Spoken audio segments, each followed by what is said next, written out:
All right, we'll have a couple quick hits here. We have an email that was sent in by Greg C. Thanks to a kind soul on YouTube, the entire tenure of OVW as a developmental territory is being uploaded. Holy shit. I went back to what you described as the real beginning of OVW, April 2000, when your television clearance expanded, and watched until the end of September. Some topics I don't think you've covered.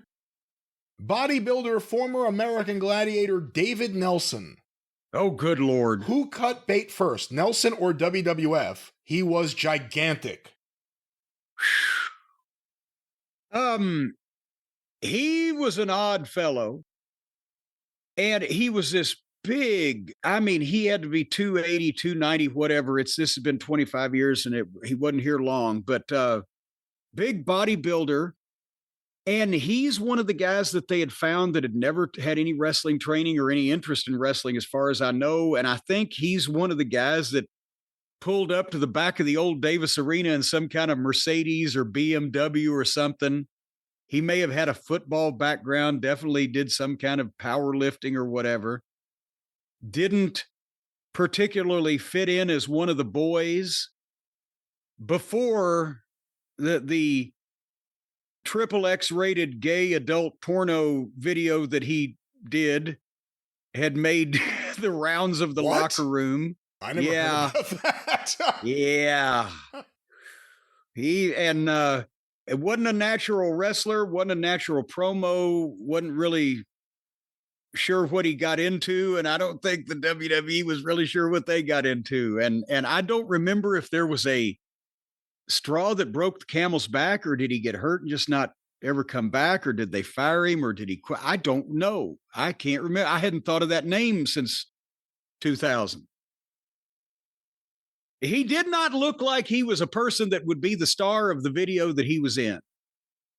Did you make Stacy a character once you realized that Judas, and then it says in parentheses, Jeremiah, couldn't Jeremiah talk? Or Jebediah.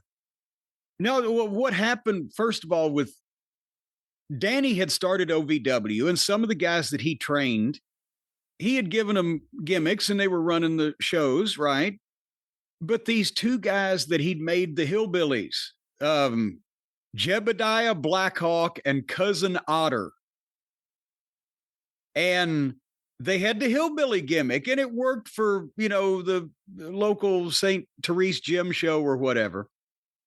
But the guys underneath it, Cousin Otter became Mr. Black because he was 6'1" and 400 pounds, and he could do the splash off the top rope. I'd told him at the time, I said, you're 20 years younger than fucking Vader and the same size, and your work is better already, because he wasn't hurting anybody.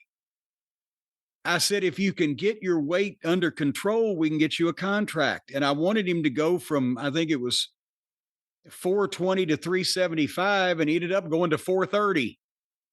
So I told him, I'm not booking you until you come back and you're under 400 pounds. And I think that was the last day I ever booked him. Amazing potential.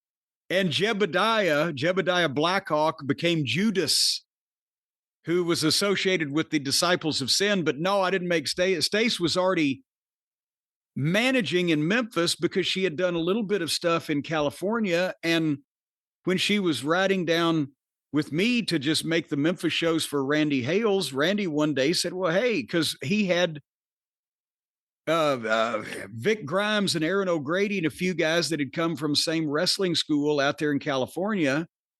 So he suggested it. And then I said, okay, that'll give her some practice and we can do something in OVW later on. So those happened independently of each other. But then, and you know who Judas is, don't you, Brian? Who? What is one of my favorite fucking explanations for a fuck up that has ever been uttered by a human being? I don't know. Well, it was on the TV news. This was long after the OVW days, but it was on the TV news here in Louisville one afternoon that a guy had been arrested for driving under the influence of alcohol while he was driving a school bus. Oh, I remember and come that. to find out, it was the former Jebediah Blackhawk, a.k.a. Judas. And they interviewed him, and he said, no, he said, people have got it all wrong. He said, I wasn't drinking and driving. I drank, and then I drove.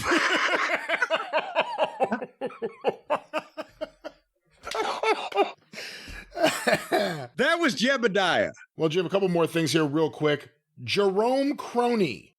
Yes. How did he survive getting beaten by all those green guys? Who was he? I just saw Russ McCullough accidentally slam a chain across his face. Yes. Jerome Crony was a guy named Jerome Hatton. And he had trained with Danny. And he was a small, little nondescript looking guy, but he could work pretty good. So Danny had put him in a full bodysuit and made him like, I think, the American Eagle or something like that. But he had this country voice, and he talked, and he's entertaining as fuck to talk to. And he became Jerome Crony. He was a crony, a stooge of the heel manager. Old, the round mound of sound himself, Kenny Bolin. And Crony, as a tag along and a stooge, and longtime Memphis fans from the 70s might Mickey Poole type of character, where he was obviously dumber than a box of rocks and was the flunky, but he started getting over because he could take all the bumps and come off the top rope and do all the shit, but people would do that to him. He couldn't beat up anybody. And the only match that he ever won in OVW was he beat Matt Morgan, who was the 7-foot-tall, 330-pound fucking giant. He beat him after Big Bad John came out and whacked Matt Morgan over the head with a fucking chair, and he was unconscious. And Crony wins the match and then becomes Kryptonite Crony. And then we started playing the music. Who did the song? Will you still call me Superman? Kryptonite, whoever the fuck it was, is 20-something years ago. And here's this fucking idiot coming out bragging about beating Matt Morgan, the giant, who can't wait to get a hold of him and Big Bad John for causing it. And you used what you had in a local basis at a wrestling school. If you could find some entertaining personalities, try to put them in positions where people would go, oh, okay, let's see what the fuck he's going to do. Anyway, that was Kryptonite Crony. All right, and you know what? Greg has more questions about OVW 2000. We will ask them next time, but that is it for this. We shall return momentarily. It'll be like we were never gone with more Drive-Thru. I ain't leaving.